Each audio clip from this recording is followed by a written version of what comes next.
Hi, welcome to this part of my review featuring the Dragonbane core set.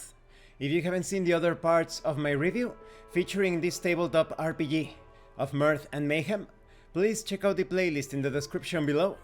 This time we are going to talk about the core skills and the heroic abilities.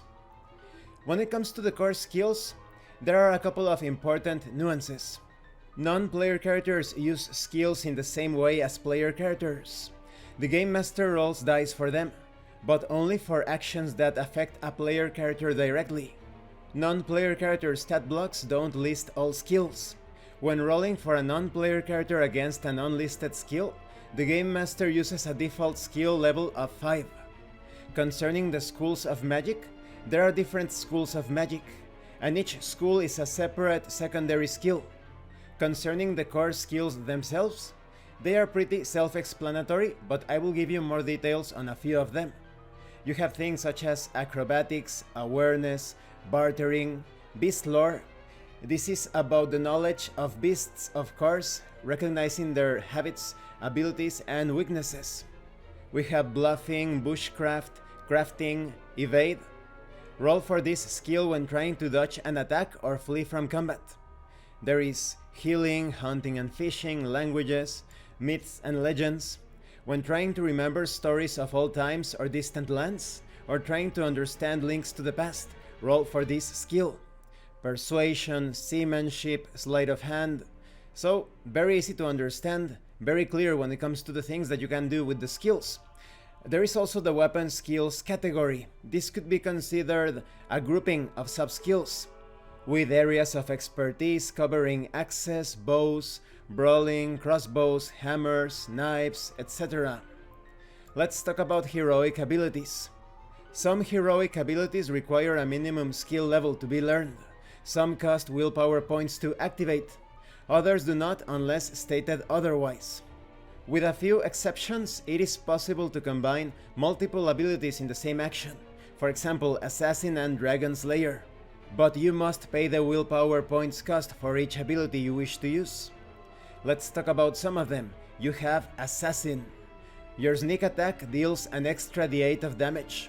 This heroic ability can be combined with the heroic ability Backstabbing.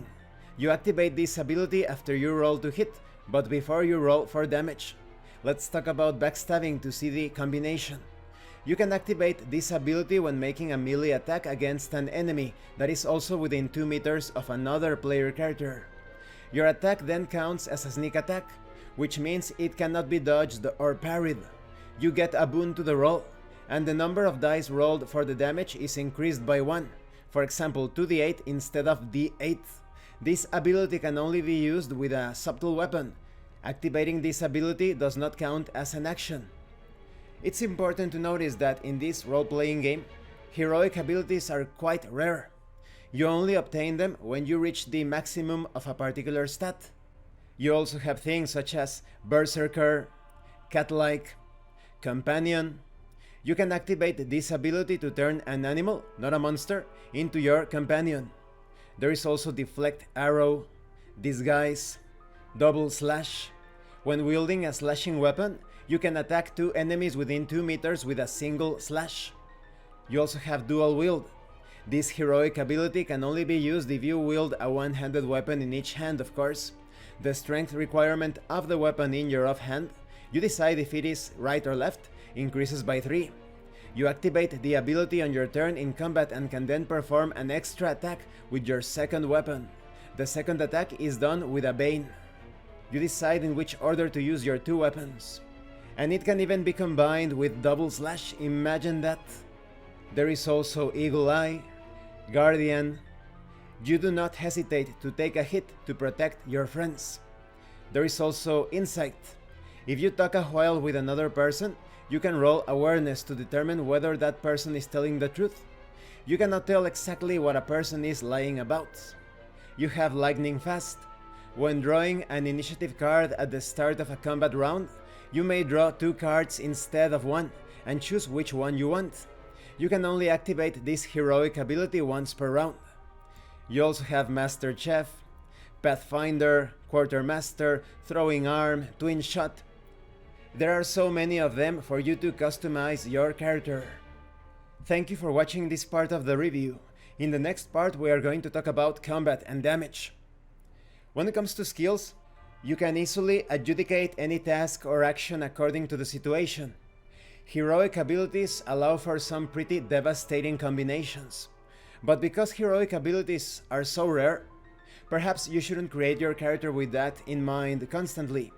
Just enjoy the starting heroic ability, and if you manage to survive the adventures, then think about that ideal combination of abilities. Thank you for watching this part of the review, and thank you for your likes and your comments. If you have any questions or comments, please let me know. And thank you so much to those of you that are going the extra mile to support the channel. If anyone else wishes to further support the channel, the information on how to do that will be in the description below. And remember, it is better to roleplay and fail in character than not to roleplay and fail as a player. Once again, thank you, and see you later.